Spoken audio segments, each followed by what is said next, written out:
Welcome back to Close Up. She's an outsider in politics, but an insider in the world of wellness and spirituality, and still looking to build a bridge between those two worlds. Marianne Williamson is our guest this morning. Thanks for joining us. Nice to see you. Thank you. We appreciate your time. So you've got a lot of this built-in interest due to your previous work as an author, but you're still looking for that spark on the campaign, the political side. What do you have to do here in New Hampshire as we hit this final 100 days here to make something happen? There's plenty of spark at my talks, Adam. Plenty of spark. The American people, the spark that matters is the spark inside people's minds. And people in New Hampshire, as in all primary states, but I think throughout the country, are aware that something needs to shift pretty radically. We have really lost our moral compass in this country. We need a new beginning. And that is something that has nothing to do with words like categories, an outsider to politics. In America, nobody's an outsider. That's the radicalism of American democracy. We have these lanes: spirituality, politics. Politics is not just another lane. Politics is our citizenship. And the spark that I'm not looking for, because it's there, I'm speaking into it, is the spark of very, very serious reflection that we need to end one aberrational chapter in American history and begin a new one. We need a season of moral repair. We need to deal with the unbelievable challenges and vulnerabilities of millions of American children. That's why I want a Department of Children and Youth. We need to deal with the fact that we must take radical action on climate change reversal, which is why I want a World War II level of mass mobilization. We must take a sober look at the fact that our national security agenda is based primarily on endless preparation for war, but we also need to prepare and wage for peace, and that's why I want a United States Department of Peace.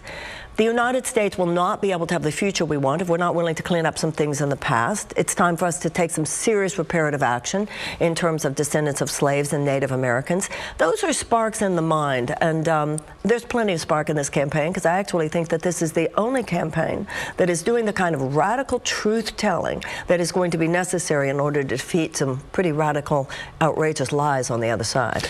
You mentioned these outrageous lies. Since the last time we talked to you on Close Up, you contend there was a smear campaign essentially against your credibility. How do you think that differed from the normal course of the hyper-vigilance, I guess, that the press has sometimes when it comes to candidates? Well, hyper-vigilance is important. Healthy skepticism is important.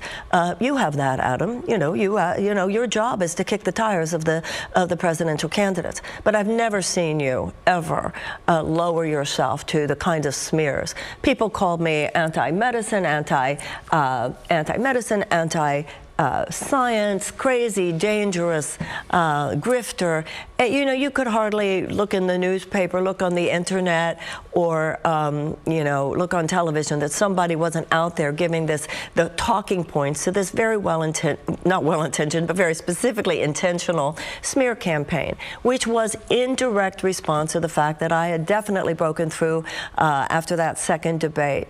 I think that for Democrats, all of whom, you know, we all want very much to nominate someone who will defeat Donald Trump in 2020.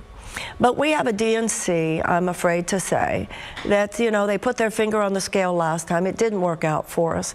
And they're putting their finger on the scale this time. But this time it doesn't have to just be one person. It has to be 4 or 5, one of them. It's like the equivalent of the old party bosses. This is not good for democracy. This is just a private corporation. They're not a government entity. So this whole reality TV show of the debates, it's artificial. Who made it in the polls?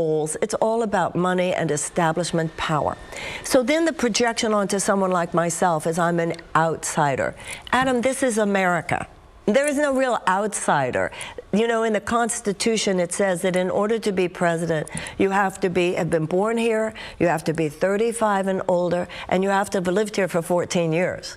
There's no mention of political parties, political elites, and so the American people in New Hampshire, perfect example, first primary, you should have all the time you need to listen to all of the candidates, to think deeply about this. This is one of the most consequential decisions any of us will ever make. And people in New Hampshire know how much power you have. The DNC should only facilitate that. They should not dictate that process. That's why I'm running. I don't need the imprimatur of the DNC saying I'm part of their incestuous club, so I should be considered. And I'm grateful for opportunities such as this so that the voters can make the decision for themselves.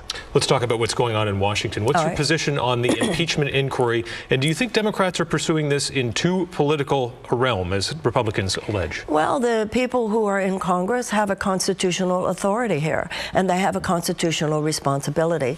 I was not an early one to call for impeachment because I recognize the balance that we needed to recognize in terms of the political realities, the fact that the Senate would probably not impeach no matter what the House did. But I do believe it's gone too far, and so I support the inquiry.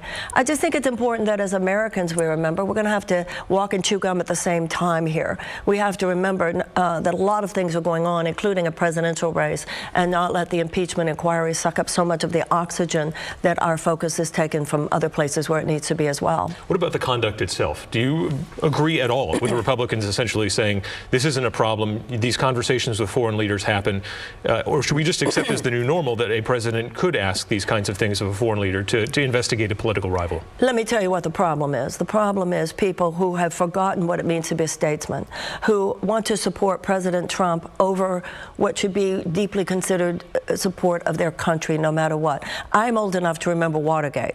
I remember that it was Republican senators who drove over to the White House to tell Nixon it's over. I remember the statesmen such as Howard Baker. I remember the Watergate era as a time in which men and women put their country before their party. That's a problem. And of course it's a problem for the president to be asking a foreign country to investigate one of his rivals and to make it very clear in an almost mafia-like way that if you don't do it, you're not getting your $450 million in aid. Of course, that's a problem, and any intelligent observer and intellectually honest person knows that. Let's move a little closer to home for you. California right now, wildfires burning, blackouts rolling through the state to try and prevent some of that fire danger. Do you think, as climate change becomes more severe, that California in particular will need to reverse some of its overbuilding and try to move people out of these areas that are so fire prone?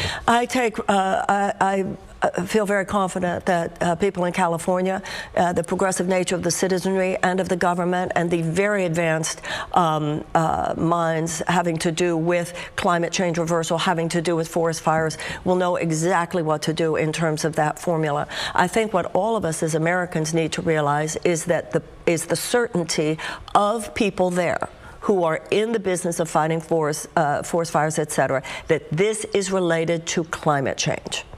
That's what Americans, this is what really needs to get through to us. We have 12 years in which we must take radical action. And Americans do big things. World War II was a radical action. We know how to do big things. But if we do not take serious action, as I said before, World War II level mass mobilization in order to sequester the carbon, to reforest, to invest in clean energy, to deal with the factory farms, if we do not have this kind of mobilization and turn from a dirty economy to a clean economy, we could have within the next 15 to 20 years a level of massive social collapse unlike anything we have seen in the modern era. Americans need to wake up and get to work. Some of these rural counties in California have been without power for days. Is that fair? These people who are living out there now by candlelight and no heat? Well, look at what the danger is. They understand what the risk is. The reason the power is being turned off is because of the sparks and because of the possibility that fire could be ignited. Listen, I've talked to some friends who I know, of course it's not easy, but do they prefer that to the risk of a forest fire? Of course they do.